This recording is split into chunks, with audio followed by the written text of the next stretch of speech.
在造车这件事上，有人呢真造了个车，是吧？有人呢传了个局，有人呢造了个剧。当当了当，当啷当，当当了当，当当了当，当当当当当当当了当，当了当当当当了当当当，当了当当了当当了当。嗨，大家好，我是南野，欢迎来到科技美学的直播间。看见我呢，就意味着你又变大了1周岁，是吧？作为五一假期之前最后一期节目啊，看一看本周又发生了哪些好人好事。如果觉得主播说的好玩呢，可以把哈哈哈哈打在黑字上面啊。如果觉得主播下边可以把原著以后数位打在弹幕上，咱们马上开始。小米苏7卖一台到底赚多少钱呢？来问大家一下，你觉得这个小米生产这个汽车这一台它的利润是多少？大家可以打在弹幕上看一看谁能猜对。有同学问主播，咋说呢？这个事儿，反正你看小米的目标是谁啊？雷军在发布会上反复强调是对标特斯拉啊，那对标是不是各个方面都会对标？比如说产品利润方面的，所以我觉得它的利润算了，还是不要瞎编，看一看资深的分析师给出的数据。多家媒体报道啊，根据花旗分析，从目前的爆料来看啊，每卖一台小米汽车，小米集团呢就会亏损6800元。小米汽车定价是20-30万，那也就是说卖一台车大概亏损5%，卖一台啊，它就净赚负的6800呀。有没有猜对的同学？你问主播怎么看？主播说要不让雷总少亏点，要不你们先别买啊，我先买好不好？要不然现在这订车之后都要等到年底，甚至等到明年春节才能提车，这时间有点太长了。好，当然啊，小米高管呢回应说这个偏差较大啊。其实呢，大家都是手机行业这么多年过来的啊，对于汽车这种工业制成品啊，应该也是有了解的。啥意思？就是这个工业制成品啊，它在初期确实是赔钱的，不能吧？赔钱是的啊，就是这个产品啊，工业品就是这样的啊，它卖的越少越赔钱，卖的越多越赚钱。给大家讲一个真实的例子啊，就之前这个好多年前了，我去当时做小买卖啊，批发那个手机壳，不是问那个我们这边那个批发市场啊卖多少钱，他跟我说是10块钱一个，我说我多买点呢，他说我们这块不零卖啊，我说我拿出个兜子出来，我真的多买啊，他说多买那按批发价吧，你买多少？我说10块钱一个，我可以买100个，100个就可以按1块钱一个给你，买一个10块啊，买100个就变成1块。如果你买1000个呢，大概就是这个意思。总之啊，工业制成品边际效益它是递减的啊，它是做的越多越便宜。所以呢，如果你不买啊，雷总那就亏了啊；如果你多买呢，雷总才能赚。要说这个小米苏7啊上市这段时间呢，它真的是有点奢侈品的感觉。就啥意思呢？就是奢侈品，不知道大家有没有什么概念啊？来问大家，你有没有买过奢侈品？买过同学打个1啊，从来没买过打一个2，看一看大家伙的情况。一般怎么去理解奢侈品呢？就是当你这个产品啊比别人家同类的产品啊，就是比这个普通消费品贵10倍、20倍、贵100倍的时候啊，你就可以被称为奢侈品了啊。你比如说一个背包，爱马仕的、迪奥的，一个背包10几万、20几万的，还得配货，还得往里搭一个，是吧？这就是奢侈品。那为什么说现在我感觉小米有点奢侈品的意思呢？奢侈品它的概念就是让大多数人知道，但是只有极少数人拥有。小米汽车也是这个情况。咱们看这些天几乎出圈，不了解汽车的人也都知道有小米苏7这么一个产品。但是呢，这个小米产能实在是有限，这一个月还交了不到1万台啊，还得分到全国，一个城市就那么几台，那是不是多数人都知道，但极少数人拥有？现在各大二手平台，那小米苏7的订单价格都炒上了天，是吧？有不少人表示啊，现在想买小米呢，确实比较困难。大家呢也不要强求，没有必要非买小米。你可以年轻人先买一个保时捷，先对付一下啊，也是可以的，是不是？停啊，不要着急。截止到呢最近1周啊，实际上小米呢已经锁单超过了75000台啊，这个量还是挺多的。只不过小米它产能不行，它造不出来，是吧？就是单接了啊，造不出来，就跟我们楼下那个汉堡店似的。每一次我想去买点吃的，都是往那一站啊，一堆黄帽和蓝帽在这等着。你说我想买点啥都买不着，是吧？你这那桌子上一堆订单，它做不出来。当然啊，小米在努力。他表示啊，2024年呢，我们将会全力扩充产能啊，目标是要生产10万辆。注意啊，这是目标，能不能达到再说。从目前的官方参数上来看呢，小米交车这一个月一共啊真实交付了5781辆啊，也就是一个月才生产了6000辆不到。所以呢，小米目前的产能还是比较一般的，应该快速爬坡才能满足需求。目前你打开小米的官方的订车的这个页面啊，基本上如果你要选配的话，就干到年底去了。你要有点什么特殊要求，那就排到明年去了。那反正这对于其他厂商来说算是个机会，有很多人等不了啊，可能就买别的车啊。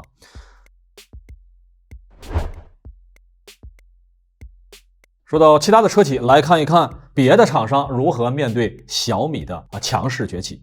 来看和雷军关系不错的小鹏汽车啊，何小鹏。小鹏表示啊，这个雷军他营销比我强，但是呢，我的技术要做到比他强啊。来问大家一下啊，你觉得技术方面是小米更强，还是小鹏更强？小鹏汽车呢表示呢，目前已经要进一步的去增加销量，在下半年会推出全新子品牌。注意啊，是小鹏的子品牌，这个子品牌的名字叫做 Made of New AI。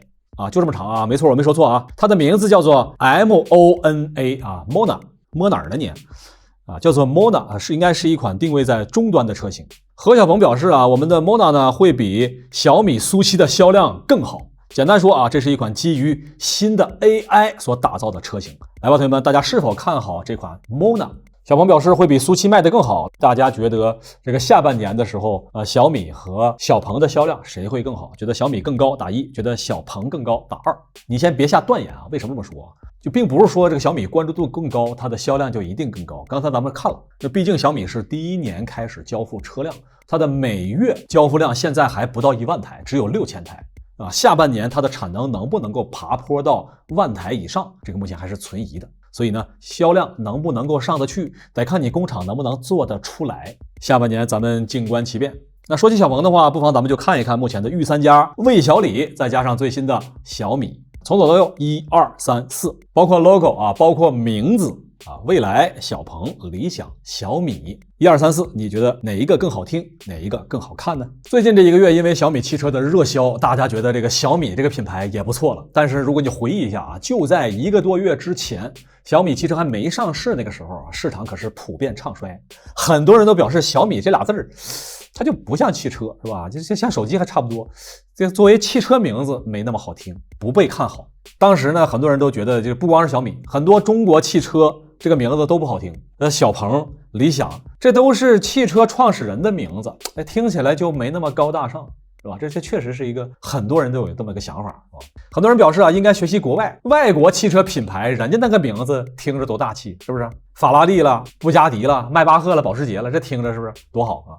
来吧，大家问一下，你觉得用人名给汽车起名字是否合适啊？觉得合适打1啊，觉得不合适啊，不好听打一个2，看一下大家伙的选择。那之前咱们给大家做了一期节目啊，明确的跟大家盘了盘啊，就是世界上那些知名车企啊，他们的名字也都是外国人的人名，老板的人名是吧？你看这个奔驰、福特、法拉利、丰田、本田、布加迪、宾利、道奇、帕加尼、迈巴赫、保时捷和玛莎拉蒂，哪一个它都是老板的名。你说这，所以按这么说的话，你理想汽车用理想的名字应该是没啥问题啊。小鹏汽车用小鹏的名字也没毛病，是吧？就是国外它也是这么做的，只不过咱听起来呢可能比较陌生而已。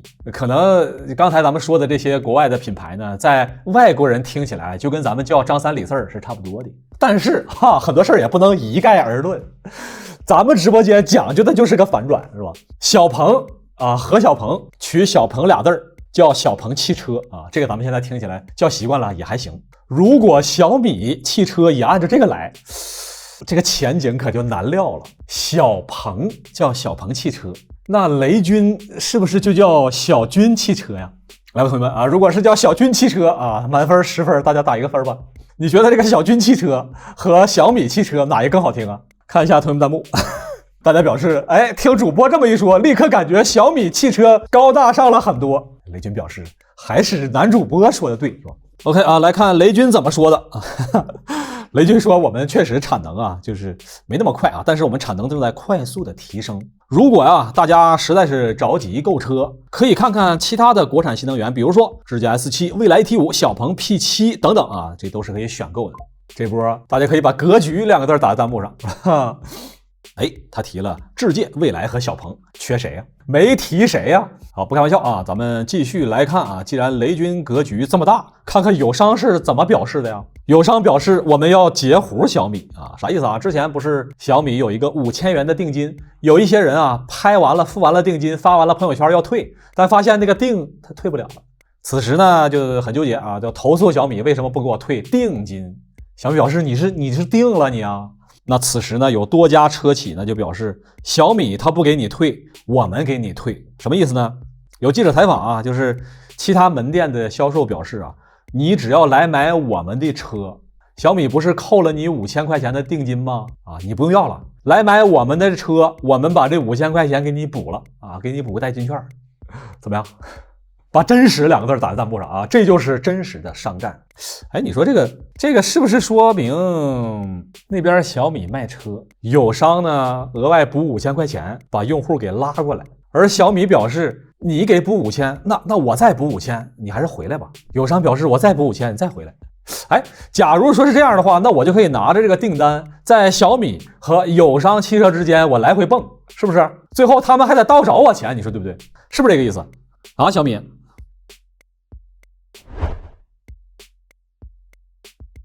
华为的 Pure 70系列啊，到底强在哪里？是否值得购买呢？首先说明啊，这个机器目前在线上仍旧是一机难求。我发动了我们好多同事一起去买，也始终买不到，导致呢我非常的闹心。现在看这4台机器啊，它怎么就买不着呢？有同学说主播说这么不要脸的，以前没发现呢。不是误会啊，我们这是拍节目需要啊。先说清楚啊，目前来说，如果你想买华为的 Pure 70，建议在线下给各大零售店打电话。目前线下店的货源比线上店要多很多，我的建议呢就不要给黄牛哥哥去送钱了，让他们砸手里。那么这4台机器该怎么选择啊？哪一个更好？它们各有什么特点呢？来吧，同学们，从左到右啊，跨度呢从11000到5500啊，这些价格跨度有将近6000块钱啊，应该说呢这个跨的是比较多。如何用一句话快速跟你说明白这些机器之间的一个差别呢？要知道啊，它们的参数方面那是很详细的啊，一大堆不同的差别。有没有什么办法啊？快速说明？很简单啊，用12个字直接说明白我是怎么看这4台机器的。这4台机器用一个价格来形容吧，它们分别是买不起、买不着、买也行、不想买。觉得真实可以打160。好了，那不开玩笑了啊，这次的 P 系列啊，或者说这些年华为的旗舰机型，它到底有什么核心卖点呢？我觉得你仔细看啊，每一代产品相对于友商呢，确实都能挖掘出一些不一样的地方。首先呢是外形部分，大家回忆一下啊，华为应该是非常早的就开始做外方内圆的设计。当年的 Mate 40也是一代经典啊，包括更早的 Mate 30，是吧？外方内圆呢，可以说引领了一波风潮。那接下来这几年，几乎市场上的各家大旗舰机型全都是这个设计，对吧？这是毫无疑问的，华为是有引领作用的。而现在呢，华为又推出了3角形排列的 Pure 系列，不是华为飘了啊，是一个全新的设计。你要想与众不同很容易，但是要想与众不同还漂亮就很难了。那应该说整个这套设计的话呢，辨识度很高。你猜未来几年会不会有一大堆厂商一窝蜂的跟着这个 P 系列做3角形镜头呢？觉得会打个1啊，觉得不会打一个2，看一看大家伙的选择。总之，不管你是否承认，过去这几年的时间，华为呢在手机的外观设计这个部分是有领先的地方。那除此之外，第二个啊，你会发现呢，它每一代产品都会搞出一些新花样了，别人没有的新花样啊，比如说这次的电动镜头。那除此之外呢，还有一个重点啊，就是卫星通讯。这一代产品当然不是第一次搞了，但是呢，你会发现它的卫星通信啊是逐年更新、逐年进步的。从最开始呢只能发信息，而后呢升级为可以打电话，现在呢可以升级到了发送图片信息啊，包括双卫星系统在内。那这些功能的加入呢，使得说它每一次啊都相比较于友商都领先那么一代啊，因为友商用的还是之前的啊，比如刚开始的这个卫星通讯，所以这个方面你不得不说，总是能走前那么一步，还确实是有点东西。之前咱们曾经聊过啊，说以前玩消失啊，就跟媳妇说我去钓鱼了，那个地方它没信号，是吧？但是有了卫星通话之后，能找到你，找吧，再打电话呗，该唠嗑唠嗑呗。但是不一定是在钓鱼啊，这回可是能发图片了。喂，听说你在钓鱼呢？听说你那没信号？拍张照片我看看，和谁在一块钓鱼呢？啊？来啊！正在看咱们节目的同学啊，喜欢钓鱼同学可以打个1啊，从来没钓鱼的同学打一个2，看一下大家伙的课余生活是什么样的。别着急，我感觉下一代啊，恐怕要搞成卫星视频通话了。一打电话那边三体人是吧？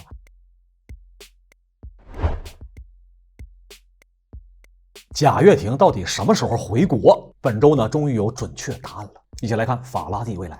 贾跃亭本周露面，在个人社交媒体上边呢，对于自己何时回国呢，给出了明确的答复。他的原话是：早日还债回国是我最大的梦想，已偿还100多亿美金债务。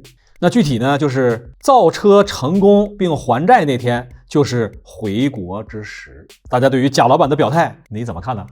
你觉得贾老板什么时候能回国呀？具体到哪一天呢？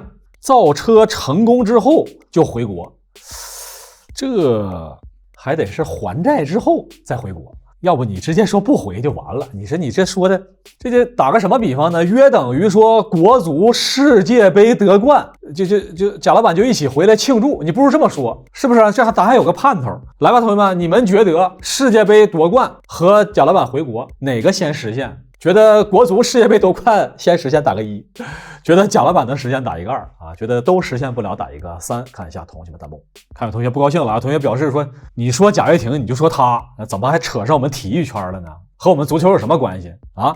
你还别说，这个贾跃亭啊和体育圈那还有严重的关系。中国男篮主力啊郭艾伦表示向贾跃亭讨债150万啊，贾跃亭呢已经联系郭艾伦，相信很快会解决。你说有没有关系？这里边呢，给新玩家啊说一段当年的往事啊。现在咱们看很多的频道啊都有体育会员，注意啊，不是那个频道会员，是你看 NBA 得单独付 NBA 的钱，看某一场还得单独解锁那一场的钱，看英超单独付费英超的钱，看意甲啊，意甲免费是吧？反正就是你看哪个频道得单独付费啊，这叫体育会员啊。这个事儿就是当时乐视体育带起来的，你说有没有关系？有同学表示，哎，不说还债的事吗？不是有100亿美金吗？怎么回事啊？咱们看一下啊。贾跃亭表示呢，在美国的法律体系下，我已经不存在任何债务了。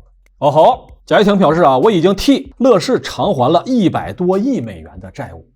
哎，你要这么看，贾老板还真的是有点东西。那隔壁罗老师才还了6个亿，我们贾老板还了100多个亿，还是 dollar， 在美国的体系下没有债务。那在中国体系下呢？我和你差不多哈，我在我们小区也没有任何债务。高情商的说法啊，贾老板呢在阿美利卡没有债务；低情商的说法，贾老板呢在阿美利卡借不着钱了。咋说呢？这事儿反正可以。好，看有同学说啊，这个主播不要老去一个嘲讽的态度啊，毕竟已经还了100多亿美元了啊，这是真金白银。这里咱就说一下啊，这是在美国的体系下是啥意思啊？并不是拿了100亿的现金给债权人啊，不是这个意思，而是破产重组。说白了呢，就是各种方式啊，把债务给化解掉了。比如说债转股啦，债转期权啦，就是说不给你钱啊，但是给你点未来可能的股权，是这个意思。这叫化债，不叫还钱。听懂的同学可以打一波6。只要不给钱，所有的债我都还。这两天呢，360掌门人周鸿祎啊，也是频频开炮，他和贾跃亭啊也是隔空对线。周鸿祎表示，贾跃亭，你把你的法拉第未来开到我们360这儿来啊，我试一试啊，我比较比较，好的话呢，我给你推广一下。贾跃亭表示，逗我呢是吧？他觉得有一说一啊，你觉得这车外观满分100分，你给他打几分呢？这是一台9年前的车啊。咱们来看一下贾跃亭这些年的成绩。贾总呢是造车9年，一共交付了10辆车，平均1年1辆，永不屈服，永不放弃啊！注意这个永字儿。说实话，前一段时间呢，公布贾跃亭的 FF91定价是30万美金呢，我觉得还是太便宜了。为啥呢？你可以想象一下啊，花了100亿造了10辆车，平均1辆车的成本是多少啊？就像咱们刚才前面所说的，这个车越少，成本越贵。车造的越多呢，成本越便宜。那目前来说，这100亿的投入是造了10辆，平均1辆，这车懂车帝、汽车之家他也测不起啊，测完了全跑美国去了。贾总，我建议啊，如果说呀，这个法拉第未来这个造车如果资金不够，你不妨联系周鸿祎啊，找他开通一个360借条，那钱不就够了吗？是不是？过去这些年呢，应该说法拉第未来也确实股价呢经历了不小的波动。咱们来看啊，2021年那轱辘刚上市的时候呢，开盘价是4000多。注意看，在4年之后，注意这个值啊，开盘4000多，4年之后开盘价呢是0.0999，那么它涨了多少呢？跌幅啊高达99.97%，跟着主播买，别墅靠大海啊！短短几年的时间，市值就跌去了99.9%，这真是投资人的跌，这是。来，正在看节目的同学，有没有当年买了乐视股票的同学啊？打个6，我看一看大伙儿。好了啊，这个到这儿差不多了啊，咱们不瞎编了啊。刚才呢，咱们这一期节目聊了这么多造车的人，你会发现他们有一个共同的经历，都是原来手机圈混的啊，跑来造车来了，是不是？原来都曾经造过手机，现在呢看好新能源领域，开始造车。但是他们的过程和结局啊都大不相同。你像雷军、雷总、余承东、余总，就包括周鸿祎、周总啊，原来他也做过360手机啊，这可能没什么人有印象了啊。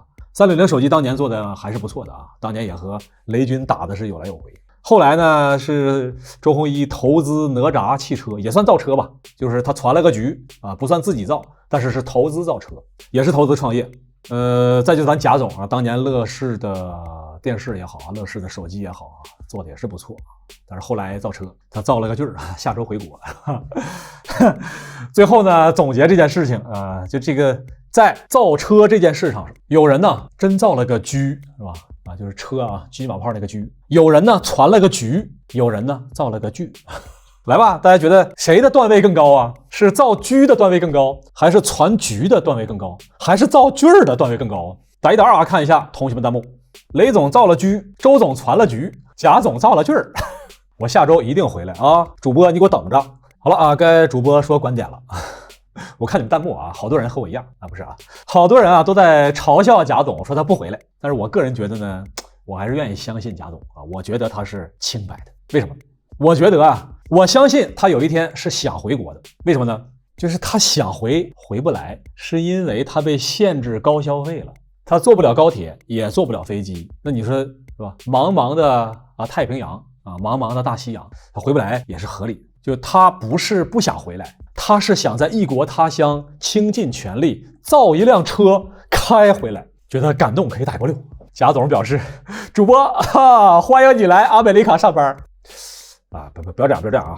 很多同学都很感动啊，他真的我苦死是吧？这里呢，咱们也给贾总提一些真诚的建议，实用的建议啊。比如说，既然呢咱们在阿美利卡呢借不到钱啊，不是啊，就是既然咱们在阿美利卡啊已经没有债务了，那是不是可以去一些新兴的有活力的地区试一试机会呢？比如说一些神秘的东方大国，是不是感觉视野就开阔了？是吧？很多人都聊了，可以去印度试一试，那边的营商环境啊更适合你，是不是？我觉得贾总啊，法拉第未来如果能在印度设厂，那未来整个亚太的局势。OK 啊，那以上的就是本周科技圈的好人好事，不知道你觉得谁更值得表扬呢？如果觉得主播说的好玩呢，点个赞再走啊，求求你了，咱们下周再见。祝大家都有强壮的身体，多赚 money， 天天都能休息，每天还有花不完的法定货币。感谢大家的点赞。哎，这是谁掉的硬币啊？给大佬们磕头了。下周别忘了还来玩啊！